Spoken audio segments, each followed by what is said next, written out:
Hello everyone, आज date है 5 दिसंबर। तो आज हम 2 दिन का करंट अफेयर देखेंगे जो हमारे एग्जाम के लिए बहुत ज़्यादा जरूरी है। तो सबसे पहले वीडियो की शुरुआत में हम देखते हैं एक कोटेशन जो हमें पढ़ाई के साथ साथ एक अच्छा इंसान बनने में मदद करता है। तो आज का कोटेशन है, छोटी छोटी बातें दिल में रखने से बड़े बड़े रिश्ते कमज़ोर हो जाते हैं। यानी कि जब भी आपके सामने वाला व्यक्ति आपसे कोई ऐसी बातें करे जो आपको लगे कि ये छोटी बातें हैं बट आप उस पर ज़्यादा गौर किए जा रहे हो, तो आप ऐसी बातों को नज़रअंदाज करना शुरू कर दीजिए। क्योंकि आप सोच के चलिए कि आप जिस माहौल में रहे हो, आपके पास जो एक्सपीरियंस है, आपका जो सोचने का क्षमता है, वो सेम टू सेम सामने वाले के पास नहीं हो सकता है।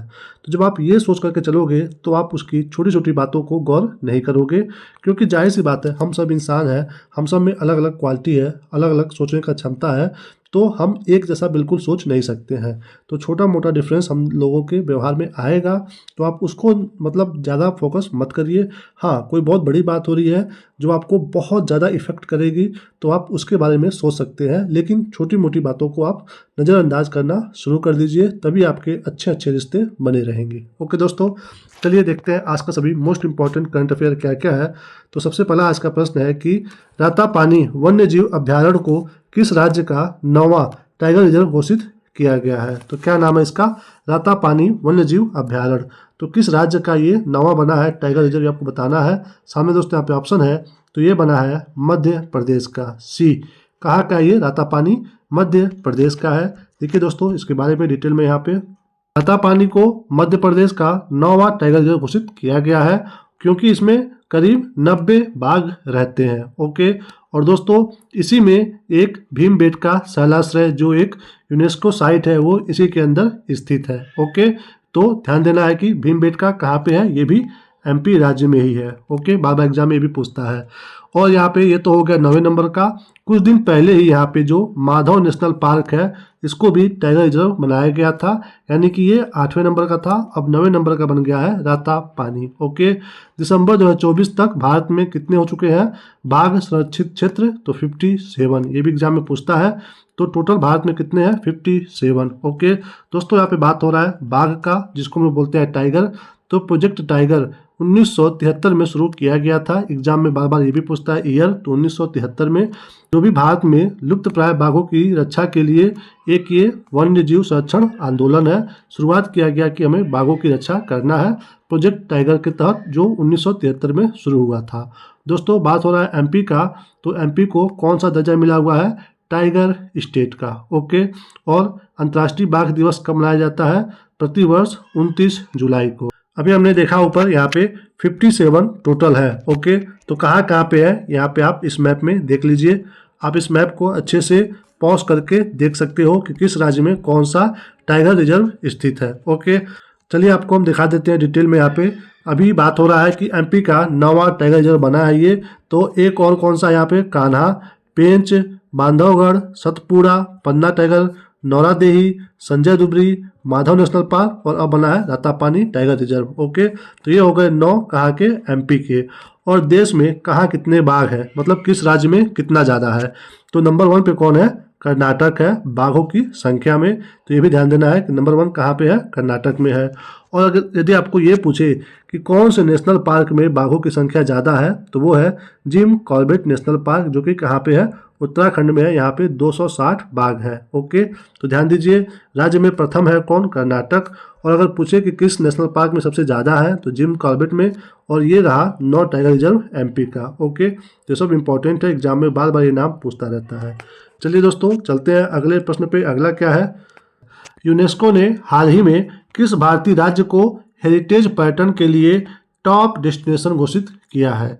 यानी कि यूनेस्को ने कौन से राज्य को बताया है कि ये सबसे अच्छा घूमने वाला राज्य है? तो दोस्तों सामने यहाँ पे ऑप्शन है, तो वो बना है डी, पश्चिम बंगाल। किसको घोषित किया गया है? पश्चिम बंगाल को। देखिए यहाँ पे दोस्तों, यूनेस्को ने पश्चिम बंगाल को हेरिटेज पर्यटन के लिए टॉप डेस्टिनेशन के रूप में घोषित किया है। ओके, क्यों किया है? क्योंकि यहाँ की जो सीएम है, मुख्यमंत्री ममता बनर्जी जी ने धार्मिक विरासत और चाय पर्यटन में राज्य की महत्वपूर्ण प्रगति पर जोर दिया है। ओके, यही वजह है। साथ ही साथ यहाँ पे 2 मंदिर स्थल का विकास किया जा रहा है। कौन कौन सा? दक्षिणेश्वर मंदिर और कालीघाट मंदिर। तो ये दोनों मंदिर आपके एग्जाम में पूछ सकता है कि कहाँ पे है, तो ये दोनों कहाँ पे है, पश्चिम बंगाल में है। इसी के साथ दोस्तों एक यहाँ पे द्वीप है, कौन सा, गंगा सागर द्वीप। ये किस पे है, मूली गंगा नदी पे। यहाँ पे एक पुल का निर्माण किया जा रहा है जहाँ पे गंगा सागर मेला का आयोजन किया जाएगा। तो ये सब इम्पोर्टेंट कहाँ का है, पश्चिम बंगाल का है। ये द्वीप आपके एग्जाम में पूछ सकता है कि कौन से राज्य के पास है ये गंगा सागर द्वीप, तो ये पश्चिम बंगाल के पास में है। ओके, तो ध्यान दीजिएगा दोस्तों। यूनेस्को ने घोषित किया है पश्चिम बंगाल को, तो देख लीजिए यूनेस्को के भी बारे में। यहाँ पे बात हो रहा है यूनेस्को का, तो देखिए इसका फुल फॉर्म सबसे पहले आपके एग्जाम में पूछ सकता है। तो इसका फुल फॉर्म है हिंदी में संयुक्त राष्ट्र शैक्षिक वैज्ञानिक और सांस्कृतिक संगठन, जिसको इंग्लिश में बोलते हैं United Nations Educational Scientific and Cultural Organization. ये इसका फुल फॉर्म है दोस्तों। ये विश्व की सांस्कृतिक और प्राकृतिक विरासत के बचाव एवं सुरक्षा के लिए भी निर्देश देता है। इसका स्थापना कब हुआ था, ये दोस्तों 16 नवंबर 1945 को बनाया गया था। इसका मुख्यालय प्रेजेंट टाइम में कहाँ पे है, फ्रांस में है, यानी कि फ्रांस के पेरिस में है। दोस्तों यहाँ पे बात हो रहा है यूनेस्को का, तो देख लीजिए कि यूनेस्को जो है वो कौन कौन से दिवस पे ज़्यादा फोकस करता है। ओके, तो ये दिवस आपके एग्जाम के लिए मोस्ट इम्पॉर्टेंट है। तो वीडियो को पॉज करिए और आप इसको अच्छे से एक बार सब दिवस को देख लीजिए, क्योंकि ये दिवस आपके एग्जाम के लिए मोस्ट इम्पॉर्टेंट है। तो इसको पॉज करके आप देख सकते हैं। चलिए चलते हैं अगले प्रश्न पे। अगला क्या है, बिहार पवेलियन को 43वें भारतीय अंतर्राष्ट्रीय व्यापार मेले में किस पुरस्कार से सम्मानित किया गया है। यानी कि बताना है कि जो अभी हुआ है अंतर्राष्ट्रीय व्यापार मेला, इसमें बिहार पवेलियन को कौन सा पुरस्कार मिला है। तो दोस्तों सामने यहाँ पे ऑप्शन है, तो इसमें बिहार को मिला है बी, गोल्ड मेडल। ओके, तो देखिए इसके बारे में। देखिए दोस्तों ये यहाँ पे फोटो है जहाँ पे मिल रहा है गोल्ड मेडल। ये कहाँ पे हुआ है, 43वें नंबर का अंतर्राष्ट्रीय व्यापार मेला दिल्ली के प्रगति मैदान में, जहाँ पे बिहार को मिला है गोल्ड मेडल। ओके, बिहार का लक्ष्य क्या है, 2047 तक विकसित राज्य बनना। तो ये ईयर भी इम्पोर्टेंट है, ध्यान रखिएगा।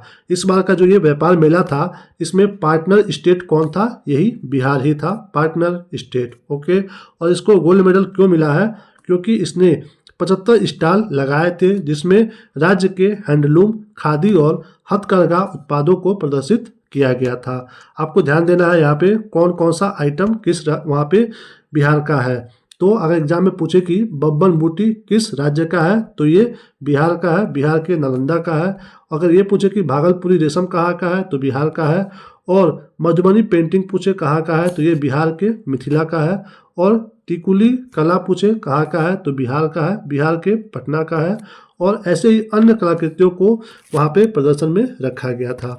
तो जो जो यहाँ पे नाम लिखा है, आपके एग्जाम में सीधे क्वेश्चन आ सकता है कि ये किस राज्य से है, और यदि राज्य भी दे देगा तो आपसे जिला पूछ सकता है। तो ध्यान दीजिएगा दोस्तों। चलिए देखिए यहाँ पे अगला प्रश्न। अगला क्या है, वर्ल्ड मैरीटाइम कॉन्फ्रेंस 2024 की मेजबानी कौन सा शहर कर रहा है। तो ये कौन सा चीज़ है, वर्ल्ड मैरीटाइम कॉन्फ्रेंस। तो बताइए कि मेजबानी कौन सा शहर कर रहा है। सामने यहाँ पे ऑप्शन है, तो ये कर रहा है दोस्तों चेन्नई, सी। कहाँ पे हो रहा है, चेन्नई में हो रहा है। देखिए इसके बारे में, वर्ल्ड मैरीटाइम कॉन्फ्रेंस, जिसको हम लोग बोलते हैं शॉर्ट में WMC, इसका आयोजन 15 साल के बाद कहाँ पे हो रहा है, चेन्नई में। ओके, और दोस्तों ये हर 3 साल पे होता है, यानी कि ये हर साल नहीं, हर 3 साल के गैप पे होता है। ओके, और दोस्तों शिपिंग के जो महानिदेशक है श्याम जगन्नाथ, इन्होंने क्या किया है, इसका मतलब उद्घाटन किया है। ये इसके अतिथि होंगे और इसमें 300 से अधिक देशों के प्रतिनिधि भाग लेने वाले हैं। ओके, तो इस कॉन्फ्रेंस का लक्ष्य क्या है कि आपस में ज्ञान साझा करना है, हमें प्रगति प्रदर्शित करना है, चुनौतियों का समाधान करना है और अंतर्राष्ट्रीय सहयोग को बढ़ावा देना है। कहाँ पे, मैरीटाइम एरिया में। ओके दोस्तों, यहाँ पे बात हो रहा है मैरीटाइम का, तो देख लीजिए कि विश्व समुद्री दिवस प्रतिवर्ष किस महीने में मनाया जाता है। तो अगर महीना पूछे तो सितंबर महीने में, यदि दिन पूछे तो हर सितंबर के अंतिम गुरुवार को मनाया जाता है। तो इसलिए 2024 में जो पड़ा है इस बार, वो गुरुवार पड़ा है 26 सितंबर को। तो ध्यान दीजिएगा, ये मोस्ट इम्पॉर्टेंट है, क्योंकि ये हर साल बदलता है।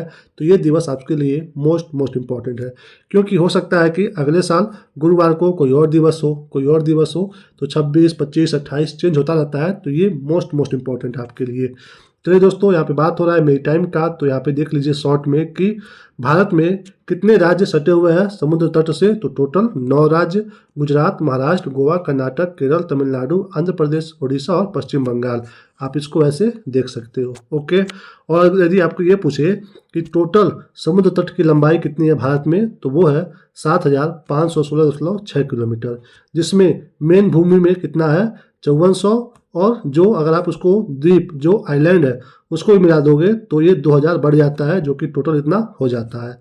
द्वीप मतलब यहाँ पे अंडमान निकोबार और यहाँ पे लक्षद्वीप, इनको जोड़ने पे 2000 बढ़ करके टोटल इतना हो जाता है। ओके। और यदि ये पूछे कि सबसे लंबा किसका तट है, कौन से राज्य का, तो वो गुजरात का है 1600 किलोमीटर। सबसे छोटा किसका है, तो वो गोवा का है मात्र 131 किलोमीटर यहाँ पे। ओके। तो ध्यान दीजिएगा, यहाँ से भी क्वेश्चन बार बार एग्जाम में आते रहते हैं। चलिए चलते हैं अगले प्रश्न पे। अगला क्या है, भारत और किस देश के बीच पुणे में पहला संयुक्त टेबल टॉप अभ्यास सिनबैक्स शुरू हुआ है। यानी कि बताना है कि जो सिनबैक्स अभ्यास है ये किस देश के साथ कर रहा है भारत। तो सामने यहाँ पे ऑप्शन है, तो ये किस देश के साथ हो रहा है, कंबोडिया के साथ। डी, किसके साथ हो रहा है, कंबोडिया। देखिए इसके बारे में, यहाँ पे हो रहा है सिनबैक्स 1। ओके। भारत कंबोडिया का पहला टेबल टॉप अभ्यास ये शुरू हो गया है। ओके। ध्यान दीजिए, टेबल टॉप क्या होता है ये दोस्तों। टेबल टॉप अभ्यास किसी हथियार का इस्तेमाल किए बिना ये अभ्यास होता है। ओके। इसमें केवल भविष्य के युद्ध परिदृश्यों और इसमें शामिल कर्मियों की भूमिकाओं और जिम्मेदारियों के बारे में चर्चा की जाती है। यानी कि बिना किसी हथियार का जो होता है युद्ध, उसको बोलते हैं टेबल टॉप अभ्यास। ओके। तो ये भारत और कंबोडिया के बीच में हो रहा है। कहाँ पे, भारत के पुणे में हो रहा है, महाराष्ट्र में।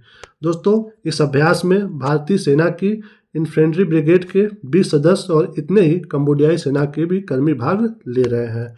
तो देखिए इसके बारे में, यहाँ पे अपना प्यारा भारत है, इससे इसका लोकेशन यहाँ पे है कंबोडिया का। ओके दोस्तों, ये एक मंदिर है कंबोडिया में। आपको इसका नाम पता है? इसका नाम है, यहाँ पे मैं लिख के बता रहा हूँ, अंकोर वाट, अंकोर वाट मंदिर।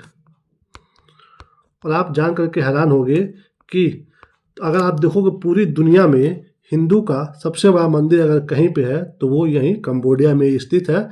नाम है अंकोर वाट मंदिर। तो ये एक आश्चर्य वाला न्यूज़ है कि हिंदुओं का सबसे बड़ा मंदिर कहाँ पे है, दूसरे देश में है, भारत में नहीं है, कंबोडिया में है। नाम है अंकोर वाट मंदिर। यहाँ पे दोस्तों ये सूर्यवर्मन, यहाँ पे मैं साफ में लिख रहा हूँ, ये बनवाया गया था सूर्यवर्मन द्वितीय के द्वारा। ये सूर्यवर्मन यहाँ पे कब राज किए थे? 1112 से लेकर के 1153 ईस्वी तक। कहाँ पे? कंबोडिया में यहाँ पे शासन किए थे। और इन्होंने ही बनवाया था ये अंकोर वाट मंदिर, जो कि भगवान विष्णु जी को समर्पित है। ओके। और ये चोल कला में बना हुआ है अंकोर वाट मंदिर, जो कि कंबोडिया में है। ओके दोस्तों, ध्यान दीजिए कहाँ पे है ये, कंबोडिया में है। और यहाँ पे देखिए मैप में दिख रहा होगा एक देश, वियतनाम। यहाँ से भी एग्जाम में क्वेश्चन में आता है कि कौन से देश का नक्शा जो है अंग्रेजी के एस अक्षर के जैसा है, तो वो वियतनाम है। ओके। और यहाँ पे आपको एक देश दिख रहा होगा, म्यांमार। दोस्तों ये म्यांमार पहले भारत का मतलब हिस्सा था जब यहाँ पे अंग्रेजों का शासन था। तो इसको कब भारत से अलग किया गया? तो ये भारत से अलग हुआ था 1 अप्रैल को, और ईयर था 1937। इस डेट के बाद से ये म्यांमार, जो उस समय बर्मा नाम से जाना जाता था, भारत से अलग हुआ था 1 अप्रैल 1937 में। ओके। तो ये भी बार बार एग्जाम में आता रहता है। तो दोस्तों यहाँ पे बात हो रहा है कंबोडिया देश का। तो देख लीजिए कि कंबोडिया की मुद्रा क्या है और यहाँ की राजधानी क्या है। तो इसकी दोस्तों राजधानी है नोम पेन।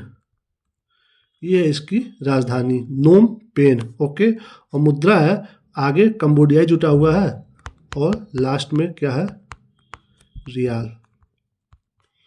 कंबोडियाई रियाल इसकी मुद्रा है और राजधानी है नोम पेन। ओके। चलिए दोस्तों चलते हैं अब अगले प्रश्न पे। अगला क्या है, भारत के किस राज्य में खेल महाकुंभ 2024 शुरू हुआ है? तो क्या शुरू हुआ है? खेल महाकुंभ 2024। तो ये दोस्तों किस राज्य में हुआ, ये आपको बताना है। तो ये शुरू हुआ है उत्तराखंड में। कहाँ पे शुरू हुआ है? उत्तराखंड में खेल महाकुंभ। देखिए इसके बारे में, उत्तराखंड में राज्य स्तरीय खेल महाकुंभ का आयोजन किया गया है और इसका उद्घाटन कौन किए हैं? यहाँ के सीएम जो कि है पुष्कर सिंह धामी जी। ओके, और सबसे अच्छी बात इसमें यह है कि जो इसका विजेता होगा उसको वहाँ के राज्य में जो सरकारी नौकरियाँ हैं उसमें आरक्षण प्रदान किया जाएगा। तो ये अच्छी बात है। कहाँ पे हो रहा है? उत्तराखंड में। ये यहाँ के सीएम है श्री पुष्कर सिंह धामी जी। ओके, और यहाँ के राज्यपाल कौन है? राज्यपाल तो वो है दोस्तों गुरमीत सिंह। कौन है? गुरमीत सिंह यहाँ के राज्यपाल हैं उत्तराखंड के। तो यहाँ पे हो रहा है खेल महाकुंभ। चलिए दोस्तों चलते हैं अगले प्रश्न पे। अगला क्या है? सैयद मोदी अंतर्राष्ट्रीय बैडमिंटन टूर्नामेंट में पुरुष सिंगल का खिताब किसने जीता है? तो कौन सा टूर्नामेंट है ये? सैयद मोदी अंतर्राष्ट्रीय बैडमिंटन टूर्नामेंट। तो पुरुष एकल में खिताब किसके द्वारा लाया गया आपको बताना है। सामने यहाँ पे ऑप्शन है। तो दोस्तों इसमें जीते हैं ये बी, लक्ष्य सेन। कौन जीते हैं? लक्ष्य सेन। देखिए यहाँ पे ये इनकी फोटो। फाइनल में लक्ष्य सेन ने सिंगापुर के जिया हेंग को इतने पॉइंट से हराया है। ओके, और इसी के साथ इन्होंने अपना 5वां BWF एकल खिताब जीता है। कौन? लक्ष्य सेन। और इसी प्रतियोगिता में जो महिला का एकल था उसमें PV सिंधु जी ने जीता है और जो महिला का युगल था जोड़ी उसमें गायत्री गोपीचंद और ट्रिशा जॉली ने जीता है। ओके, तो ये हो गया महिला में सिंगल और ये महिला में डबल, और पुरुषों में जो सिंगल है उसमें जीते हैं ये लक्ष्य सेन। ओके दोस्तों, ये कहाँ पे हो रहा है? ये सैयद मोदी अंतर्राष्ट्रीय बैडमिंटन प्रतियोगिता दोस्तों ये कब से शुरू हुआ है? 2009 से। और कहाँ पे होता है ये? लखनऊ में हर साल किया जाता है। शुरू हुआ है 2009 से। कहाँ पे? लखनऊ में। तो ये भी इंपॉर्टेंट है, एग्जाम में ये भी क्वेश्चन आ सकता है। दोस्तों यहाँ पे बात हो रहा है बैडमिंटन वर्ल्ड फेडरेशन का। ओके, तो इसके बारे में भी देख लीजिए। इसका स्थापना कब किया गया था? 1934 में। ओके, और ये क्या क्या करवाता है? World junior championship, world senior championship और सुदरीमन कप के साथ साथ थॉमस और उबेर कप। ओके, तो यहाँ पे आपको ध्यान देना है कि आपके एग्जाम में पूछे कि सुदरीमन कप और थॉमस या फिर उबेर इसमें से कोई भी कप देकर के पूछे कि इसका संबंध कौन से खेल से है, तो ध्यान दीजिए बैडमिंटन से है। ओके, क्योंकि ऐसे भी क्वेश्चन आते हैं कि ये कप कौन से खेल से संबंधित है।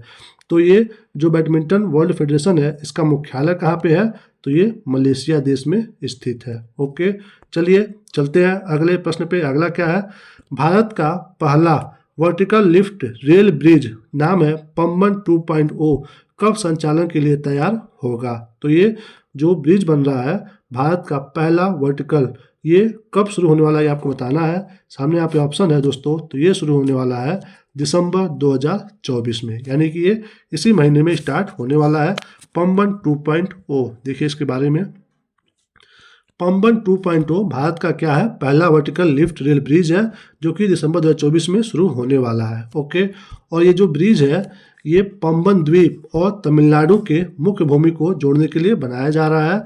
बड़े समुद्री जहाज़ों से जब बड़े समुद्री जहाज इसके नीचे से गुजरेंगे तो इसका एक हिस्सा 17 मीटर तक ऊपर उठ जाएगा। ये इसका क्वालिटी है और इसका लंबाई कितना है? 2.1 किलोमीटर ये लंबा है। आपने ये देखा होगा जो कि तमिलनाडु से यहाँ पे श्रीलंका के बीच में आप देखते होंगे कभी कभी कहीं टीवी पे या फिर मोबाइल में। तो ये किसके द्वारा बनाया जा रहा है? निर्माणकर्ता कौन है? रेल विकास निगम लिमिटेड। ओके, तो दोस्तों यहाँ पे देखिए मैप में यहाँ पे जूम करके दिखाते हैं। देखिए यहाँ पे तमिलनाडु है और यहाँ पे श्रीलंका है। इसी के बीच में है पाक स्ट्रेट। ओके, और पाक बे, यानी कि अगर आपके एग्जाम में पूछे कि पाक जल संधि किन दो देशों के बीच में है, तो भारत और श्रीलंका के बीच में है। और इसी के बीच में ये है एडम ब्रिज। और गल्फ ऑफ मन्नार कहाँ पे है? यहाँ पे है। तो गल्फ ऑफ मन्नार भी भारत और श्रीलंका के बीच में ही स्थित है। यहीं पे ये ब्रिज बनाया जा रहा है। और दोस्तों ये कहाँ पे है? ये स्थित है तमिलनाडु के पास। ओके, तो देख लीजिए यहाँ के सीएम कौन है? MK स्टालिन जी। और यहाँ के राज्यपाल प्रेजेंट टाइम में है RN रवि। कहाँ के? तमिलनाडु के, जिसके सटे में ही क्या है? पाक स्ट्रेट और एडम ब्रिज और गल्फ ऑफ मन्नार। चलिए दोस्तों चलते हैं अगले प्रश्न पे। अगला क्या है? 14वां एशियाई ओशिनिया मौसम उपग्रह उपयोगकर्ता सम्मेलन किस देश में पहली बार आयोजित किया गया है? तो ये किसी देश में पहली बार हो रहा है आयोजित, इसलिए मोस्ट इम्पॉर्टेंट है। क्या नाम है? एशिया ओशिनिया मौसम उपग्रह उपयोगकर्ता सम्मेलन, जो कि 14वें नंबर का है। तो दोस्तों सामने यहाँ पे ऑप्शन है, तो ये पहली बार किस देश में हो रहा है? अपने प्यारे भारत में। कहाँ पे हो रहा है? अपने प्यारे भारत में। देखिए इसके बारे में दोस्तों, ये है इंटरनेशनल लेवल का 14वां एशियाई ओशिनिया मौसम विज्ञान उपग्रह उपयोगकर्ता सम्मेलन। ये 4 से 6 दिसंबर 2024 में कहाँ पे हो रहा है? भारत के नई दिल्ली में। ओके, इसका उद्देश्य क्या है, क्यों हो रहा है ये? उपग्रह अवलोकनों के महत्व को बढ़ावा देने के लिए। इसमें कौन कौन से देश शामिल हो रहा है? भारत के साथ साथ 150 देशों के प्रतिभागी। ओके, और दोस्तों ये सबसे पहली बार शुरुआत कब हुआ था इसका? 2010 में चीन के बीजिंग से इसकी शुरुआत हुई थी। ओके, तो ये भारत में पहली बार हो रहा है। तो इससे पहले कहाँ कहाँ पे हुआ है? चीन में हुआ है ये 3 साल, जापान में हुआ है ये 3 साल, कोरिया में ये 3 साल, ऑस्ट्रेलिया में 2 साल, रूस में 1 साल और इंडोनेशिया में 2018 में। और पहली बार 2024 में कहाँ पे हो रहा है? अपने प्यारे भारत में, इसलिए ये मोस्ट इम्पॉर्टेंट है। शुरुआत हुआ था 2010 में चीन से। ओके दोस्तों, इसी के साथ इस वीडियो को यहीं पे हम समाप्त करते हैं। Thank you for watching. इस वीडियो से आपकी थोड़ी सी भी जानकारी बढ़ी हो, थोड़ी सी भी, तो प्लीज़ चैनल को सब्सक्राइब जरूर करिए, वीडियो को लाइक करिए और दोस्तों में वीडियो को शेयर करिए। और जैसा भी आपको लगा हो, अच्छा है या बुरा, वो आप कमेंट करके हमें बता सकते हैं। आपका एक कमेंट हमें बहुत ही मोटिवेट करता है कि हम आपको और अच्छा से अच्छा कंटेंट दे पाए। ओके, अपना ख्याल रखिए, मुस्कुराते रहिए। मिलेंगे हम आपको अगले वीडियो में, तब तक के लिए जय हिंद, वंदे मातरम।